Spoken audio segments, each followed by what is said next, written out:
Bien, continuamos con el programa y te comentaba, César, que el ministro Pulgar Vidal ha manifestado que esta propuesta presentada por el Ejecutivo no lo ata de manos, a pesar de lo que ya veníamos conversando, que al parecer le quitan autoridad a su ministerio. ¿Qué opinas tú? ¿Por qué crees que él está diciendo esto? ¿O piensas que ya está resignado? Lo que ha mencionado es que la agenda, por lo menos lo que según uno interpreta, es que las medidas eran mucho más agresivas, ¿no? O sea, reducían más competencias. Ya. Y me imagino que ha hecho una lectura política y este era el escenario menos malo, ¿no? Ya. Pero efectivamente, o sea, desde un punto de vista jurídico, yo como abogado te puedo decir que está limitando las competencias de por lo menos de dos autoridades, que es el Ministerio del Ambiente y el CERNAM, ¿no? Y si hablamos de la OEFA, que también se le reduce su capacidad fiscalizadora por 3 años, ¿no? Donde va, o sea, si tú no cumples con tu estudio de impacto ambiental siendo un inversionista, el OEFA no te va a poder sancionar, sino te va a dar una medida, una recomendación. Y después, si tú no cumples la recomendación, recién te va a poder sancionar. Entonces, vamos a estar en un limbo de impunidad ambiental durante 3 años, ¿no? Claro. Y eso es un riesgo demasiado grande para un país tan diverso como el nuestro, donde el Estado no está presente en muchos sectores, en muchos espacios, ¿no? Como la Amazonía, por ejemplo. Claro, entonces, en el tema de ordenamiento territorial de igual manera, ¿no? Se está mencionando que el instrumento no es vinculante, que en otras palabras la definición del mejor uso del suelo o de la exclusión de las actividades económicas no es vinculante para los sectores. Entonces estamos hablando de varias medidas que al final de cuentas están reduciendo la capacidad de la propia autoridad ambiental para regular la actividad económica. Entonces jurídicamente eso es evidentemente muy claro, ¿no? Y yo creo que la posición de la sociedad civil en esto ha sido contundente. El domingo pasado, más de 100 organizaciones y expertos de la academia, reconocidos a nivel internacional, y instituciones a nivel internacional han sacado un pronunciamiento, han emitido un pronunciamiento en el diario La República, donde señalan claramente cuál es su posición con respecto a este proyecto de ley, ¿no? Que atenta contra evidentemente los principios del derecho ambiental y generan más que nada incertidumbre en la ciudadanía, en la inversión, y es un riesgo para generación de conflictos sociales, ¿no?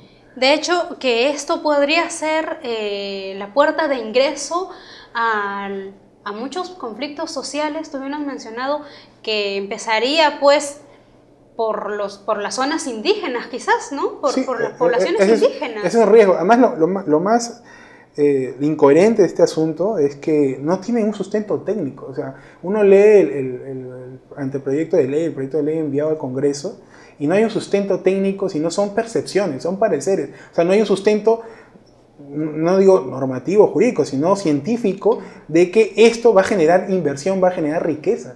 Es simplemente la presión de la confianza que puede generar en un sector del empresariado. Y hay muchos sectores del propio empresariado que no están de acuerdo con estas medidas, puesto que estamos generando un halo de impunidad para muchos temas. No solamente para el tema ambiental, sino para el tema tributario, para el tema fiscal.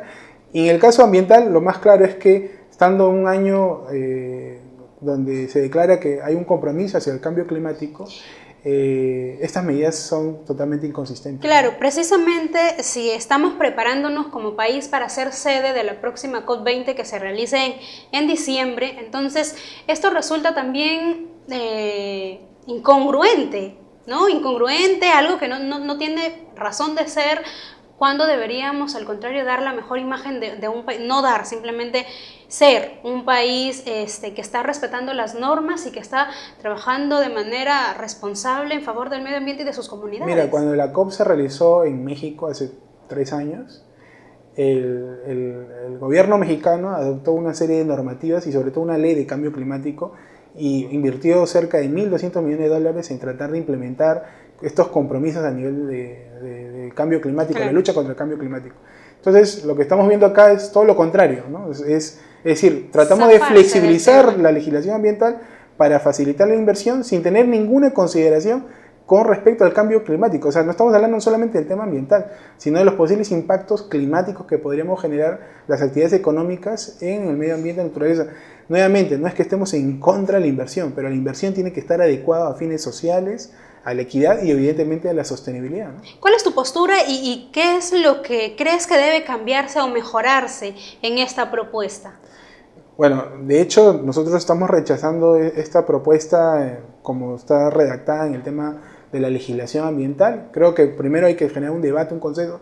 Es más que es obligatorio, porque la legislación ambiental, tanto la Ley General del Ambiente, el Sistema Nacional de Gestión Ambiental, el Sistema de Evaluación de Impacto Ambiental, exigen, bajo el principio de gobernanza, que estas propuestas normativas sean debatidas, sean discutidas con la ciudadanía en general, y esto no se ha hecho. O sea, esto es un paquetazo que se ha hecho al caballazo, o sea, a nadie se les ha consultado, de repente al sector privado, pero a la ciudadanía en general no había... Pero el sector privado no es todo el no país. es toda la ciudadanía, ¿no? Entonces, primero, el primer requisito es eso, ¿no? Y segundo, sí es cierto que evidentemente hay una serie de pléyades o una bifurcación de procedimientos administrativos muy engorrosos que generan demoras, pero eso no es óbice, no es justifica que el hecho de querer cambiar eso, tratemos de reducir los estándares ambientales y sociales para facilitar la inversión y generar más riesgo ambiental. Además, hay algo que acá me preocupa. Si esta medida que ya está generando mucha polémica y puede traer consigo conflictos sociales, por ende también traería problemas económicos. Posiblemente. Mira, nosotros hemos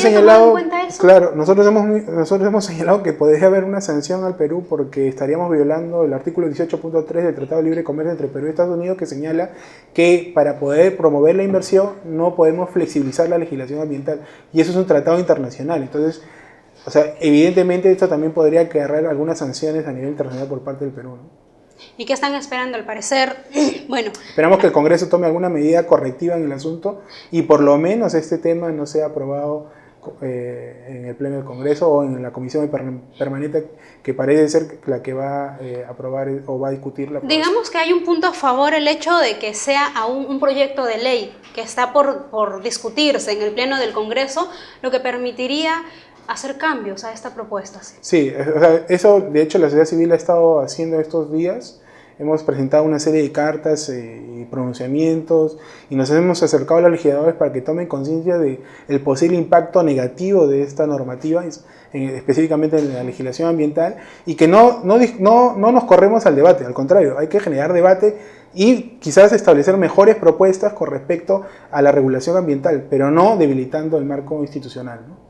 Así es. Bueno, esperemos entonces que esto se llegue a buen acuerdo, ¿no? Sobre todo teniendo en cuenta el tema medioambiental, la población y un país como el nuestro que es diverso, no puede estar en situaciones como estas. Yo asumo que ustedes desde Derecho Ambiente y Recursos Humanos vienen trabajando con otras organizaciones también para pedir que esto se cambie, esto pueda corregirse. Sí, efectivamente, ¿no? El Grupo Perú COD 20, la Coordinación de Derechos Humanos, una serie de organizaciones han venido hablando sobre esto, discutiendo, y no solamente ellos, la academia, el sector privado. O sea, creo que el debate es importante para entender y comprender si es que es justificable o no este tipo de cambios y cuáles son las opciones realmente de fondo que tenemos que tomar en cuenta, ¿no? ¿Qué medidas ustedes tomarían si no son escuchados y si esto se continúa sin hacer algún cambio? Si se aprueba, de hecho ya ha habido, el miércoles pasado ha habido ya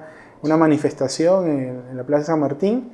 Y si se llega a aprobar, tanto por la Comisión Permanente, de hecho hay vías judiciales, ¿no? Como es plantear una acción de inconstitucionalidad ante el Tribunal Constitucional, ¿no? Que es una vía formal. Y de hecho, bueno, la ciudadanía se está movilizando para estos temas, ¿no? También. ¿El pueblo peruano se puede levantar por una medida que presentó el Ejecutivo? Nosotros esperemos que sí, pero estos temas son tan técnicos que a veces no son bien comprendidos, ¿no? Y a veces el rol de todos nosotros, de los medios de comunicación, de la sociedad civil, es tratar de hacer entender a las personas... De hacer las cosas más legibles. Claro, y de poder transmitir los mensajes correctos de que tenemos que mejorar. O sea, que queremos la inversión, pero es una inversión adecuada a la sostenibilidad, a la equidad, ¿no? Siempre respetando, además, los derechos de las comunidades y de todos en general. Así es. Bien, muchísimas gracias por habernos acompañado. Nosotros nos vamos a la pausa y volvemos con más aquí en Enlace Nacional.